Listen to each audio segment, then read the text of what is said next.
Hello and welcome to Let's Play of Star Wars Knights of the Old Republic.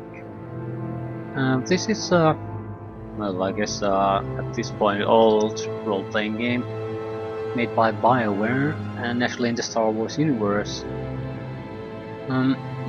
It's a good role-playing game. I value it quite highly. I think a bit higher than the actual game merits would really merit it. And the reason is it did one thing that I always wanted someone to do. So some universes like Star Wars and Middle-earth are where some people can't see them working as role-playing games because they're centered around a very specific story and characters. So they can't imagine it working in a way where you could make a role-playing game where the player could have actual impact on the world and it's still working. Because with Star Wars, it's everyone's well, at least most people know the movies. You know how the story goes, what they are, what they do. So there's could you possibly do? Either you play with the main characters, which everyone knows how it goes, or non-main characters. So then you couldn't do all the cool stuff because that's reserved to the main characters. Same with sort of Middle-earth. You have the Fellowship of the Ring, and if you have made a role-playing game about them, you know how everything's going to go. If you make it about some secondary characters, they can't. All the important events have sort of been told, so at least as far as the readers are concerned. So what could you possibly make them do that's interesting and relevant to the larger fight? Nothing. And I think that view is sort of that's horseshit. That's more of a shows the people's lack of imagination, really. They can't see it working, so they think it's impossible. So that's why I think I value Knights of the Old Republic a bit higher than it probably merits. It's because it shows that that's horse crap. You can do it if you only need to have some enough links to the franchise to have it in the same world, but then you can go with your own story as long as it includes own characters, own events. If you just frame the whole thing properly, and you can make a great product that's can stand on its own and is very much loved by the fans. I wish someone would do it to the Middle-earth. Frankly, I don't think it's a foundation of a lot of fantasy and role-playing, at least in the Western world, but it doesn't have a single good role-playing game about it, and I think that's amazing to me. I can't understand it. If there would be one thing I thought people would try to make role-playing games out of, it would be that, but no one.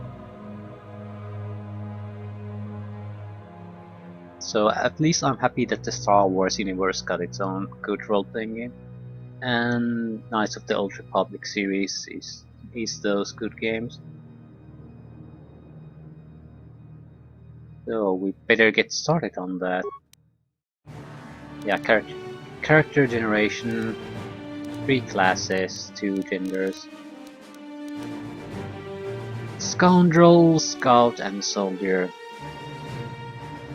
Scoundrel, a skillful rogue that gets by on stealth and guile. Scout, an explorer most at home on the fringes of space. Soldier, a battle-ready fighter with no equal in combat. The descriptions are mostly accurate. I guess the soldier is the one that's actually true. No equal in combat. Scout, most at home on the fringes of space. What the hell does that mean? It doesn't tell you anything. What it means is that he's a goddamn skill monkey. If you need someone to focus, he's a decent fighter, decent user of abilities, but if you want someone to do stuff that's based on skills and still be somewhat useful elsewhere, you want to be a scout. Scoundrel, well, it's a sort of a rogue swashbuckler, I guess. Charming rogue that can use stealth. I think the stealth is pretty much optional though. Um, I think I don't want to be a female. The reason is simply that I naturally have played this. I know the things like what the romantic interests are, and frankly, if I'm going to play a female, I'm going to end up going into the dark side because I want to put a bullet in the head of the guy who's the romantic interest. So I'll opt out of that. I'm not sure if I'm going to go to light side or dark.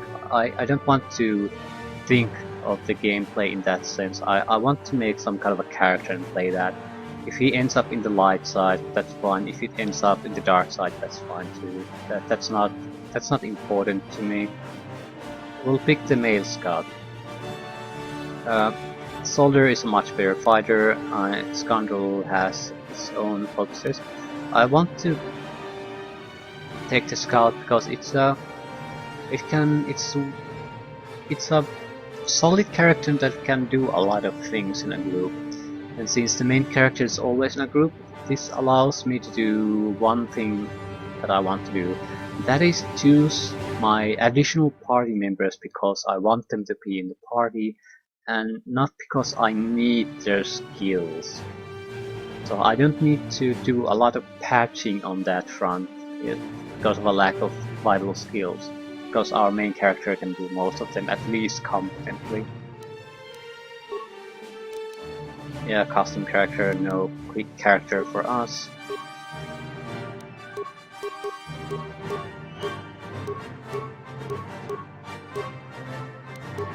Yeah, we'll pick Baldy. Character generation attribute system. Everything we have: strength, dexterity, constitution, intelligence, wisdom, charisma. Everything is at 8, which gives us a -1 modifier. 10 is 0, 12 is +1. So this is a 3rd edition D&D system, pretty much. Strength is melee weapons, dexterity, ranged weapons, and armor class. Constitution is hit points. Intelligence is how many skill points you get to distribute. Wisdom, force, power, saving throws, and force points. Basically your mana point pool and how hard your powers are to resist if you cast them on a hostile target. Charisma, force, power, resistance, and persuasion. So also a force use related ability, but less important than wisdom. I don't want negatives, so everyone gets at least 10. I want some intelligence because I'm a skill monkey of the group. A little bit of more constitution, get additional hit points. We need either strength or dexterity, and I'll opt for dexterity. Someone else will have to be the main melee guy of the group. And well, we want wisdom.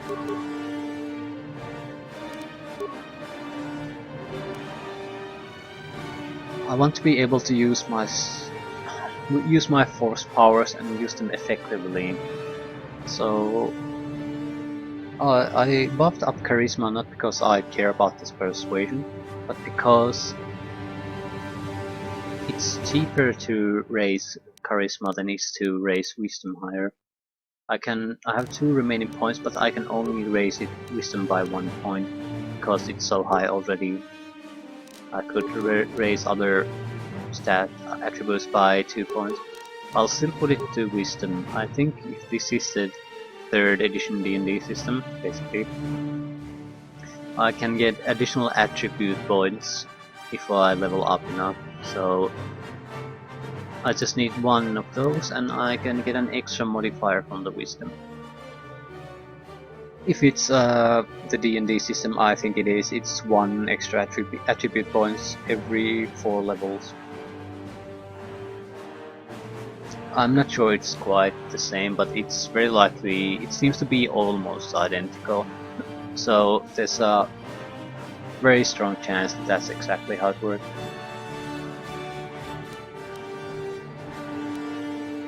It's a good character creation system and it's fast, doesn't rely on random chance or things like that, so yeah, it's other systems than Dungeons and Dragons have copied it.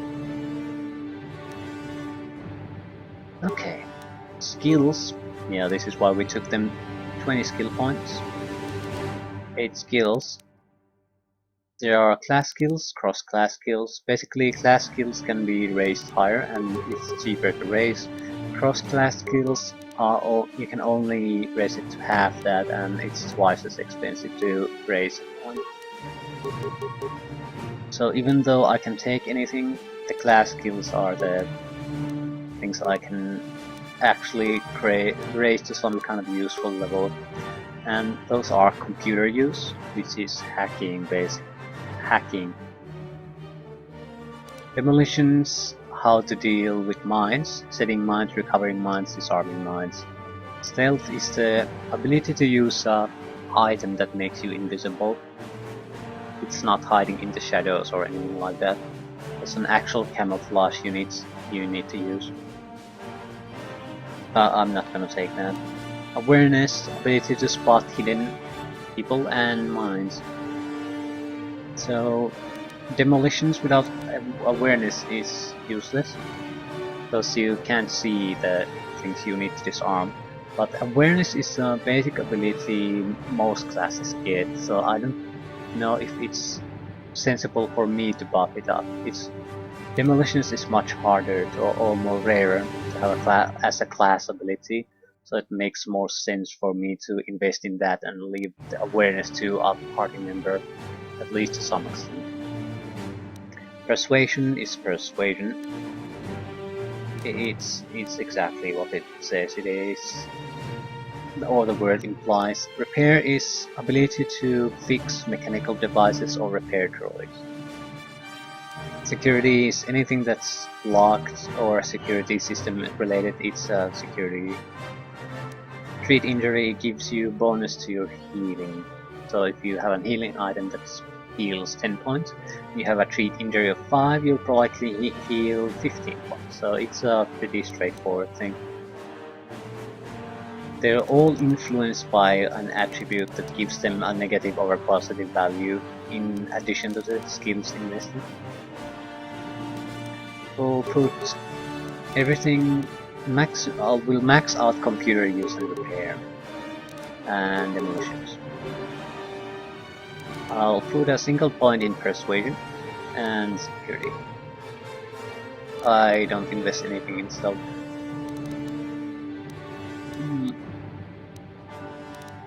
Now, yeah, I'll put 3 points in treat injury at this point. We're totally reliant on healing items, so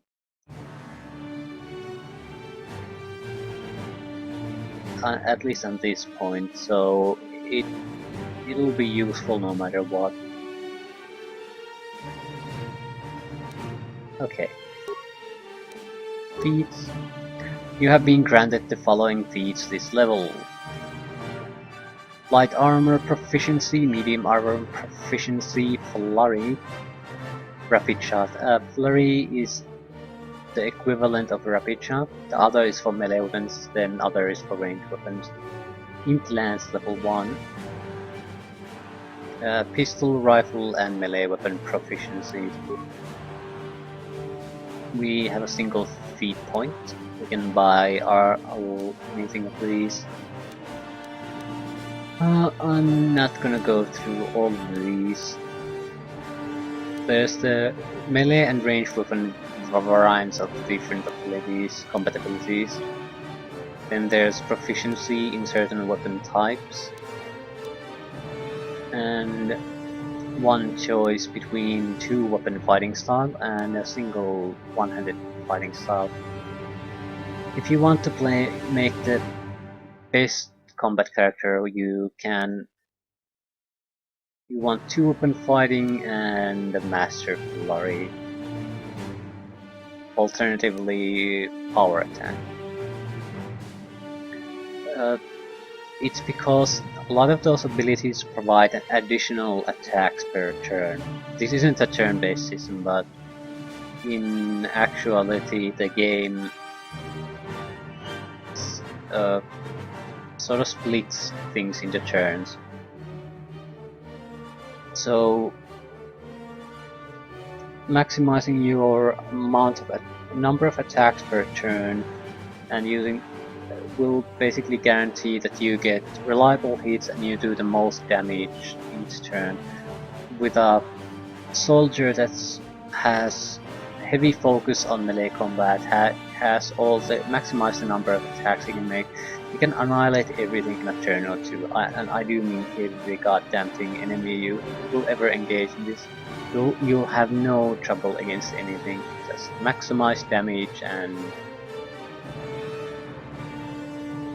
everything will just die for you without too much problem. That's one of the reasons I don't want to play with a fighter or a soldier in this case. It's if you maximize the combat potential, there's no challenge in the game.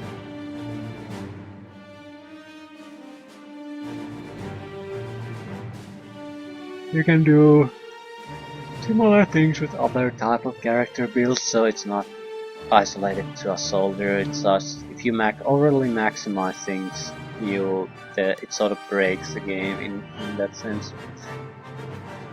Some force powers are similar. I don't know where to take this character, so I'll take toughness. It's one extra vitality point every time we level up. That's not why I want this. I want it because I want improved toughness on level 4 or soon after. And this feat subtracts 2 points from any damage suffered. So what it is there's a damage threshold to woundingness.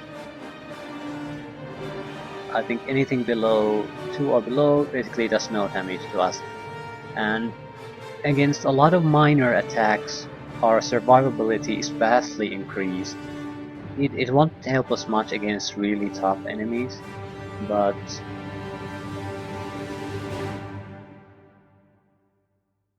a lot of low-powered attacks and we won't be going down very fast. But it's also good for everyone, and since I don't really have a solid plan where I want to take this character, it's a good choice to make. No matter where we go with the character, this is not a feat I'll regret taking. So toughness.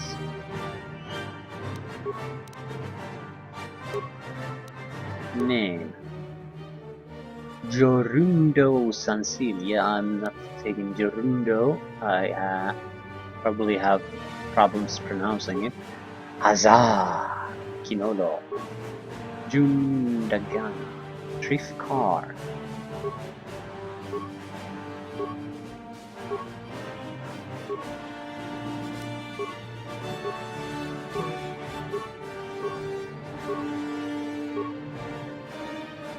Talon. Dubs. Helen is our name. Helen something.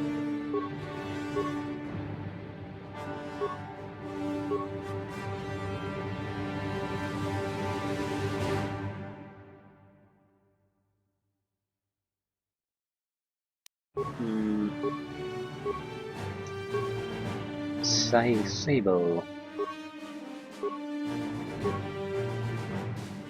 Furk. Tail. Wedge. Con. Luke, Jason, Milvin, Jim, Lancer, Hando.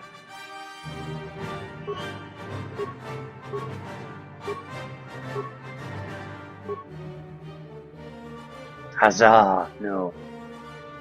We are...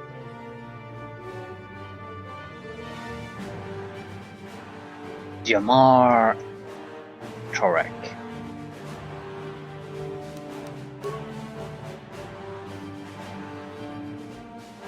So at least we got a character now. Jamar Torek, an explorer.